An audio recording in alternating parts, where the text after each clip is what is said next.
नमस्कार, मैं निधि सिंह और आप देख रहे हैं रब्सी लाइव का डिजिटल प्लेटफॉर्म। आज मोदी जी बिहार दौरे पर है और वह जमुई में अपनी सभा को संबोधित किया। उस सभा में नीतीश कुमार और चिराग पासवान के बारे में बहुत कुछ अच्छी बातें कही, तो वही अपने विपक्ष पर हमलावर रुख अपनाते हुए मोदी जी देखे गए। देखिए इस पूरी रिपोर्ट। भारत माता की इधर दुर्गा माई, बाबा धनेश्वर नाथ के ई पवित्र भूमि के नमन करिए। भगवान महावीर के ई ज्ञान भूमि पर अपने सबके अभिनंदन करिए। मंच पर विराजमान सभी वरिष्ठ महानुभाव और विशाल संख्या में हमें आशीर्वाद देने आए हुए मेरे प्यारे भाई और बहनों, मैं इस तरफ देख रहा हूं, पूरा हुजूम का हुजूम अभी आ रहा है।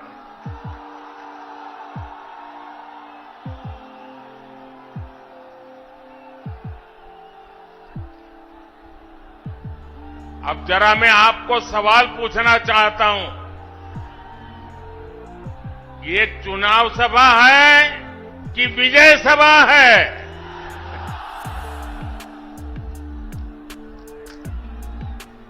आपने कमाल करके रख दिया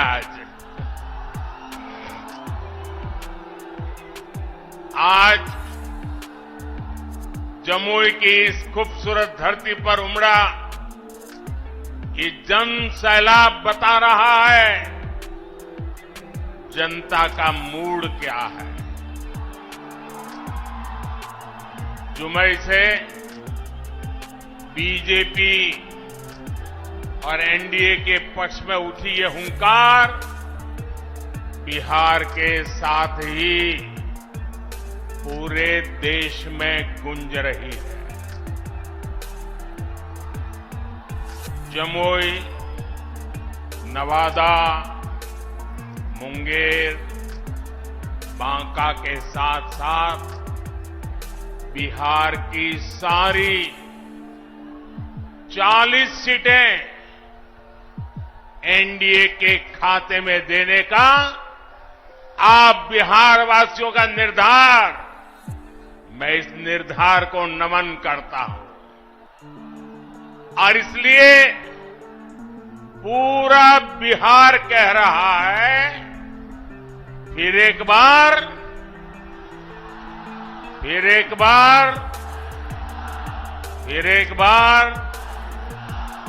साथियों, मैं जब भी आपके बीच आया हूं, आपने मुझे भरपूर प्यार दिया है, अपनापन दिया है।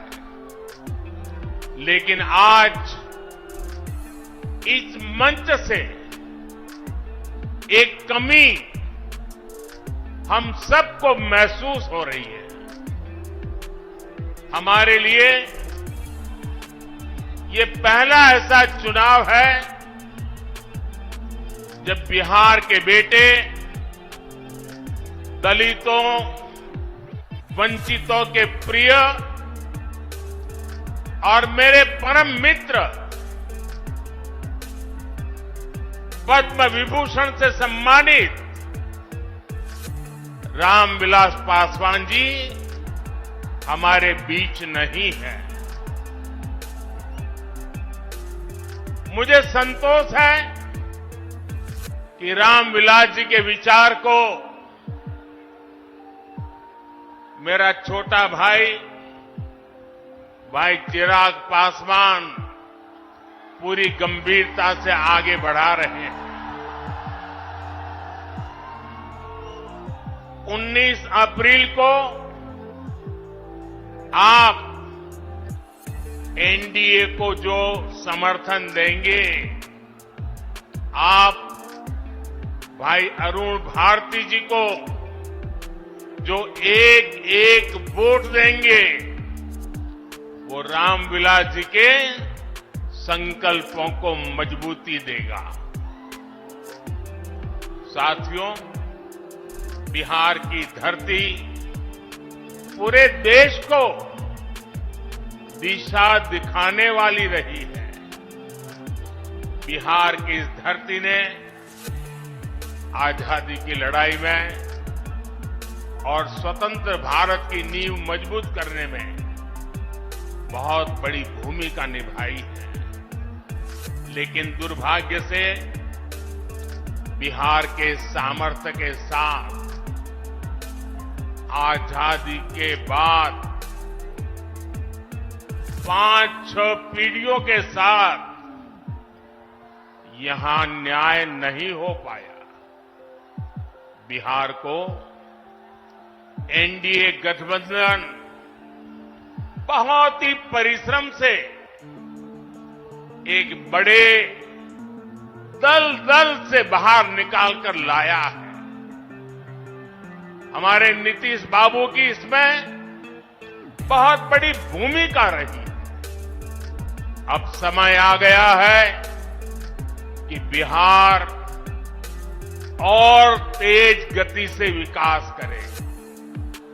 इसलिए 2024 का चुनाव बिहार और भारत के भविष्य के लिए बहुत निर्णायक है। ये चुनाव विकसित बिहार के सपनों को पूरा करने का चुनाव है। ये चुनाव विकसित भारत के संकल्प को मजबूत करने का चुनाव है। आज एक और कांग्रेस और आरजेडी जैसी पार्टियां हैं जिन्होंने अपनी सरकार के समय पूरी दुनिया में देश का नाम खराब किया था।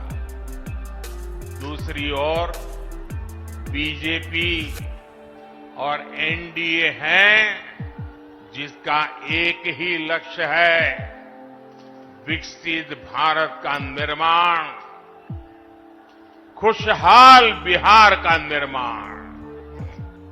आप याद करिए 10 साल पहले दुनिया में भारत को लेकर क्या राय होती थी। कांग्रेस के राज में भारत को कमजोर और गरीब देश माना जाता था। छोटे छोटे देश आज जो आटे के लिए तरस रहे हैं, उनके आतंकी हम पर हमला करके चले जाते थे। और तब की कांग्रेस दूसरे देशों के पास शिकायत लेकर जाती थी। मोदी ने कहा ऐसे नहीं चलेगा। भारत वही महान पाटलिपुत्र और मगध वाला भारत है। भारत वही चंद्रगुप्त मौर्य वाला भारत है।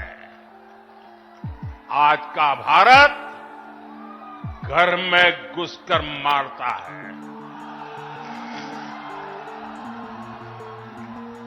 आज का भारत दुनिया को दिशा दिखाता है।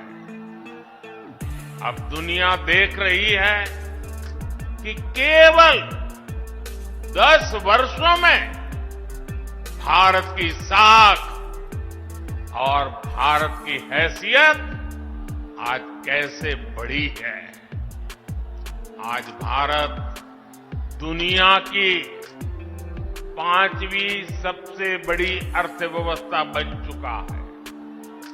चंद्रमा के जिस कोने पर कोई नहीं पहुंचा था, वहां हमारा चंद्रयान, हमारा तिरंगा पहुंचा है। भारत जब G20 की मीटिंग करता है तो उसकी चर्चा भी पूरे विश्व में होती है। ये किसने किया? ये किसने किया? ये किसने किया?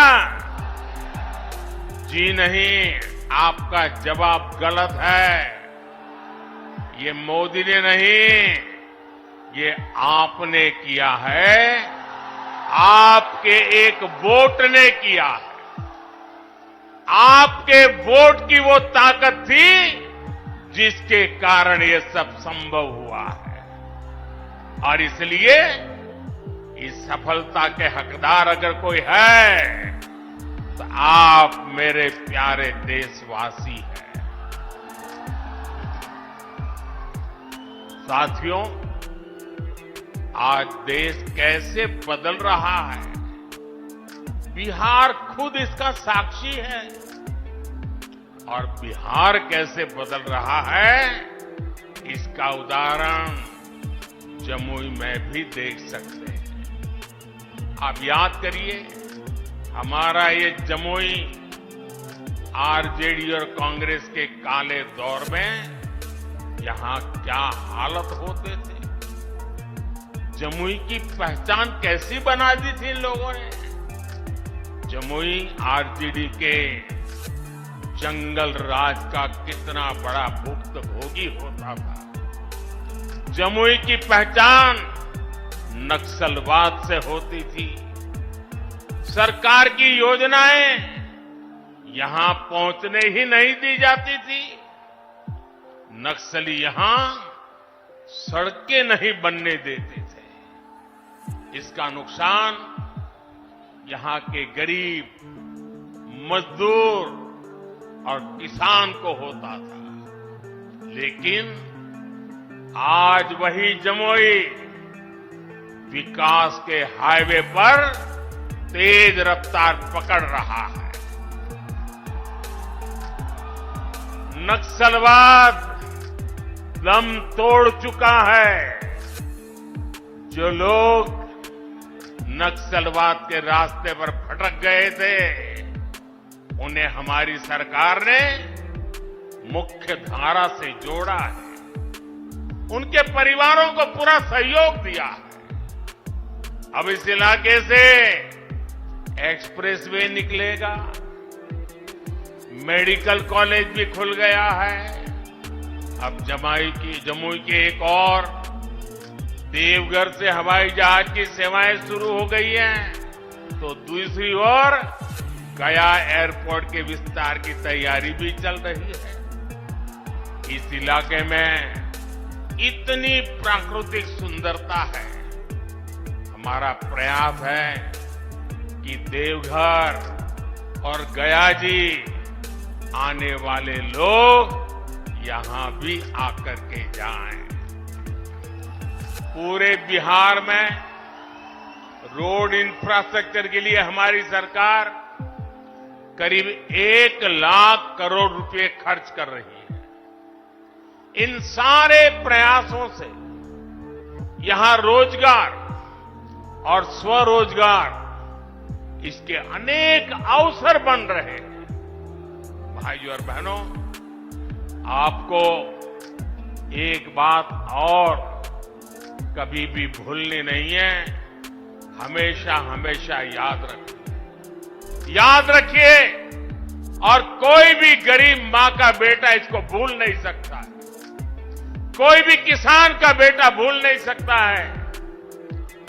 कोई भी आशा अपेक्षा कर लेकर के जीने वाला नौजवान, मेहनत करके आगे आया हुआ नौजवान, उस बात को कभी भूल नहीं सकता। याद कीजिए, रेलवे में भर्ती के नाम पर जो लोग गरीब युवाओं से जमीन लिखवा लें, वो बिहार के युवाओं का कभी भला नहीं कर सकते।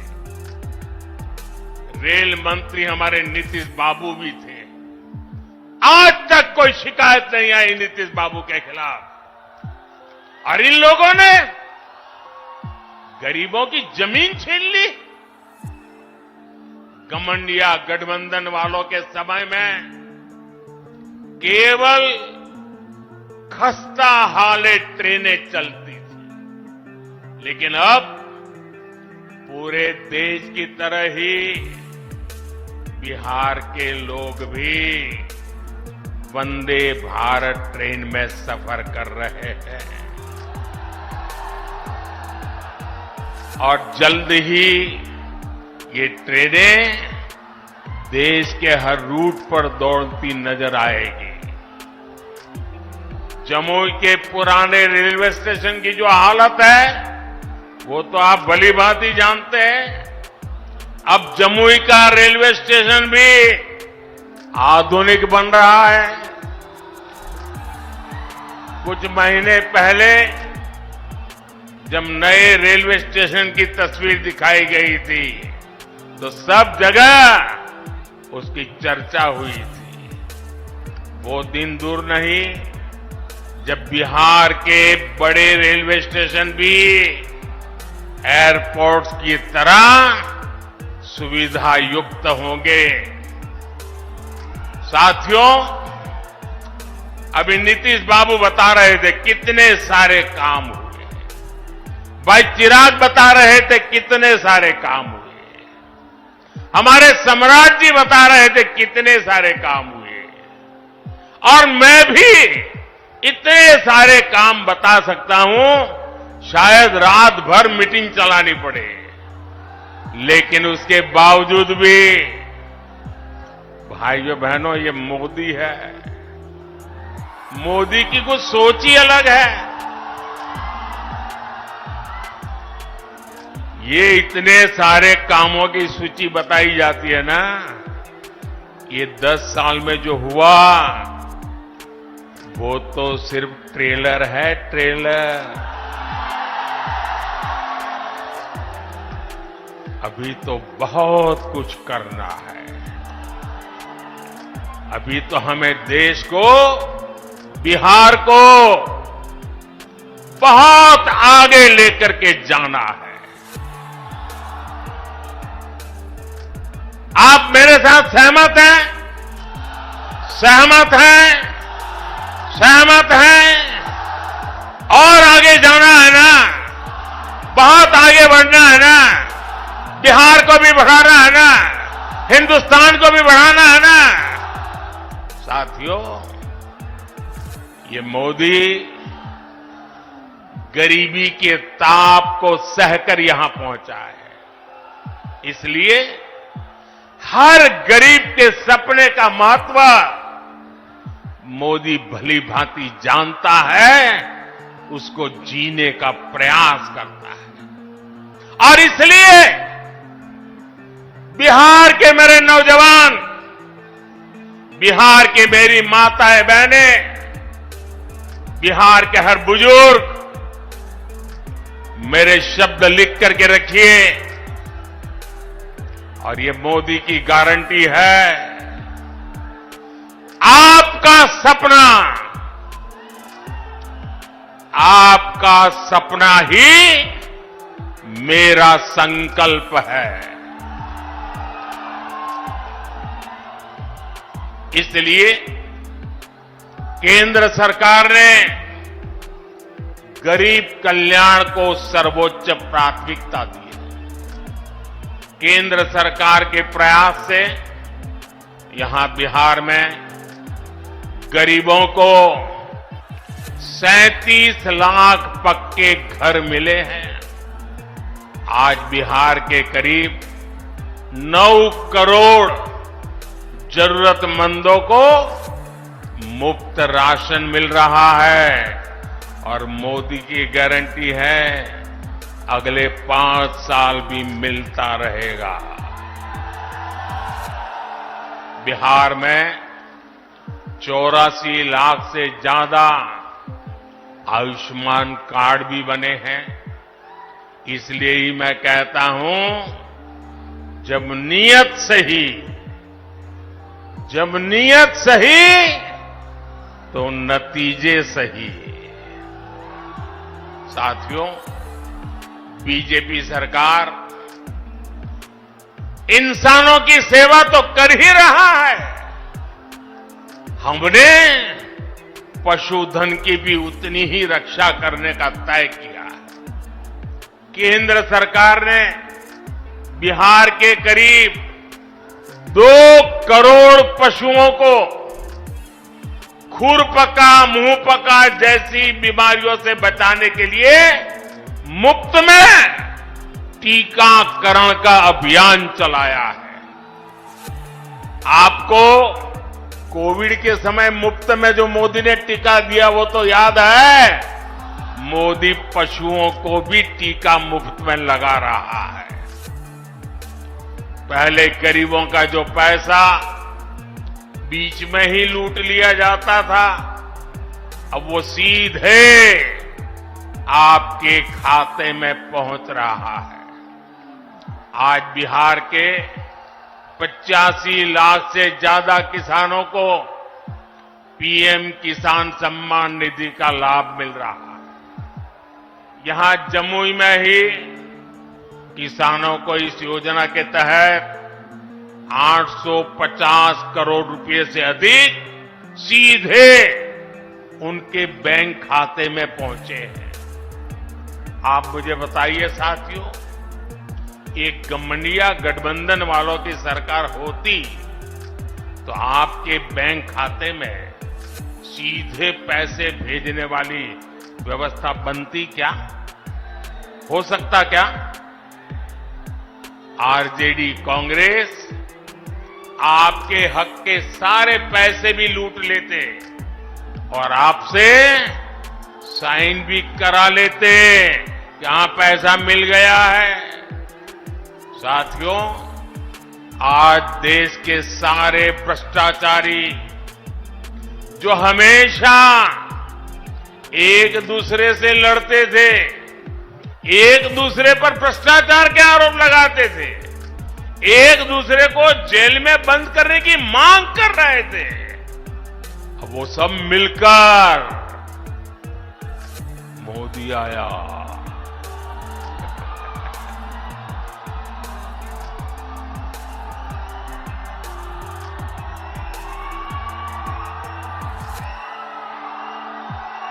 भ्रष्टाचारी कान खोल करके सुन ले, ये मोदी नहीं आया, 140 करोड़ देशवासियों का भ्रष्टाचारियों के प्रति गुस्सा निकल करके आया है।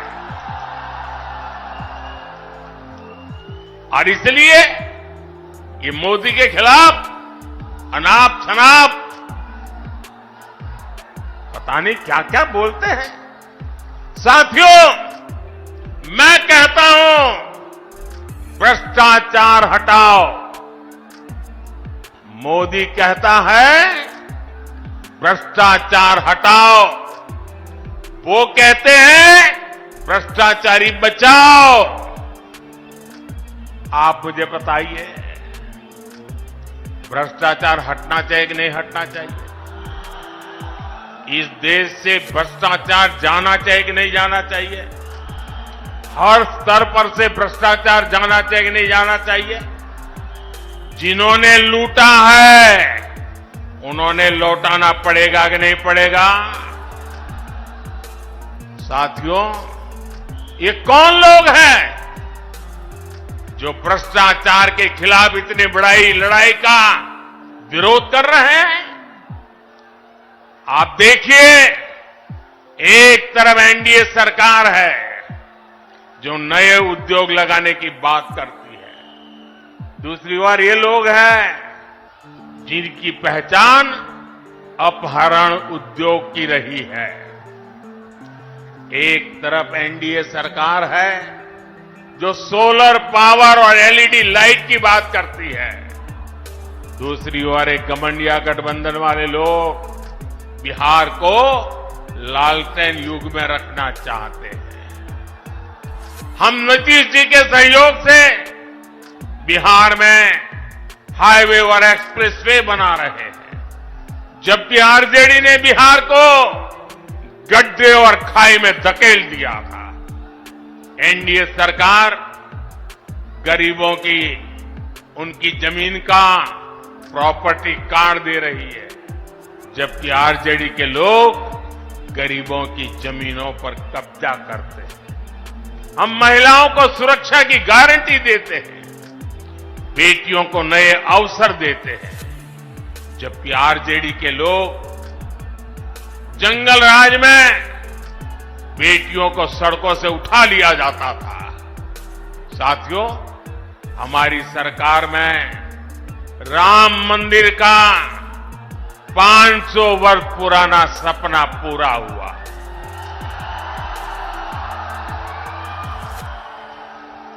जबकि यही आरजेडी कांग्रेस ने राम मंदिर ना बने इसके लिए पूरी ताकत लगा दी थी। आज भी ये लोग राम मंदिर का उपहास उड़ाते हैं, अपमान करते हैं। साथियों, कांग्रेस हो या आरजेडी, इन्होंने हर मौके पर बिहार और बिहारी गौरव का अपमान किया है। यही कांग्रेस और आरजेडी की जिसने कर्पूरी ठाकुर का अपमान किया था। अभी कुछ ही समय पहले हमारी सरकार ने बिहार के गौरव कर्पूरी ठाकुर को भारत रत्न दिया, तब भी इन लोगों ने उसका विरोध किया। इन्हीं लोगों ने रामनाथ कोविंद जी को राष्ट्रपति बनाने का विरोध किया। कांग्रेस और आरजेडी ने आदिवासी महिला द्रौपदी मुर्मू जी को राष्ट्रपति का चुनाव हराने के लिए पूरी ताकत लगा दी थी। 19 अप्रैल को आपको इन गरीब विरोधी लोगों को अपने वोट से हराना है। चुन चुन करके इनको साफ करना है। करेंगे, घर घर जाएंगे, लोगों को समझाएंगे। आपको मेरा एक और काम करना है, घर घर जाकर लोगों को बताएं, मोदी जी आए थे, मोदी जी ने अपना प्रणाम भेजा है। मेरा प्रणाम पहुंचा देंगे, हर परिवार में मेरा प्रणाम पहुंचेगा, ये आपकी गारंटी? तो मेरी गारंटी है विकास की। मेरे साथ बोलिए, भारत माता की, भारत माता की। बहुत बहुत धन्यवाद।